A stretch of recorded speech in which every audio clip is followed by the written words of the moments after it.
6 kind of pillars, 6 kind of truths. First one being patience. Patience is defined by the fact that we take our spirit off the still at a very slow rate, 5 litres per minute. Industry average is 10 to 15. What does that do? It gives the spirit fantastic interaction with the copper, and the copper adds to the spirit before it goes into the casks. The next pillar is the actual casks themselves, oak casks. By law, we have to mature in oak wood. You can't use pine, so you can't go to IKEA and build yourself a cask. You have to get them from good quality sources. We get ours from Spain, and they cost a lot of money. They cost £800 for a 500 litre, but we spent a lot of money last year. We bought a lot of them. However, what they do is they add fantastic depth and flavour to the whisky, which you'll see when you drink. The next one, unpeated. Glengoyne is totally, utterly unpeated. So in the process of getting our ingredients together, we do not use peat smoke at all. We use dry, warm air to dry the barley.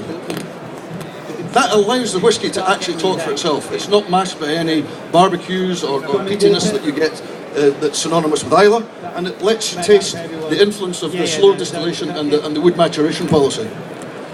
Maturation. We use very traditional dunnage warehousing. Never more than 3 casks high, laid on their belly, hand rolled in. There's a real skill to stacking these. It's very damp, it's very dank, it's very dark, and it's got its own little microclimate. So when you drive past the dunnage warehouse near a distillery, you'll see all this kind of black, growth. That's the angel share, that's the evaporating, escaping spirit clinging to the walls, not wanting to get kicked out into the cold. The next one. What's the next one? I've forgotten the next one. Maturation. Natural colour.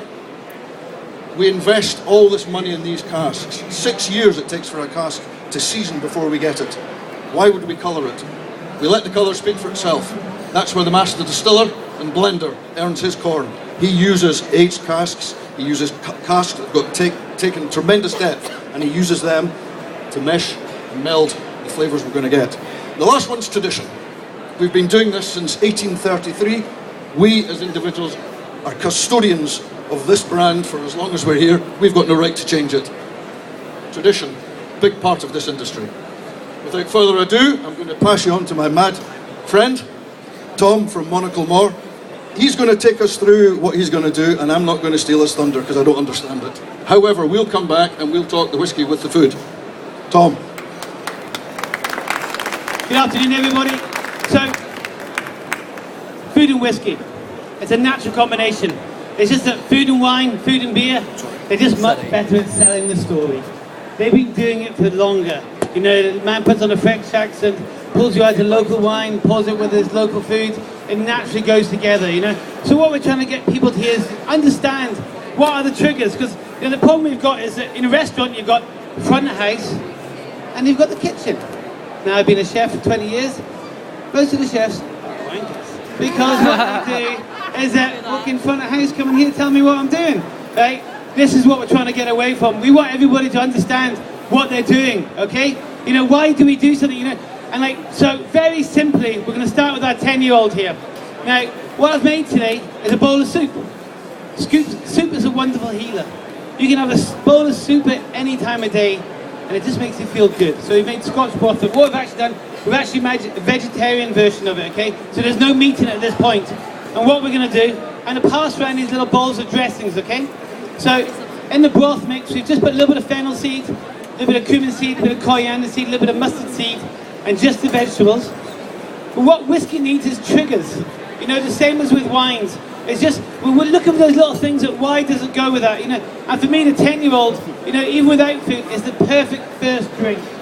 You come in, you want a glass of sherry, you know, everyone's just better at selling their alcohol than we are, you know. For me, it's got that lovely kind of lightness on nose and it's very clean. You know, a gin and tonic's great, but it sends your palate all over the place, you know.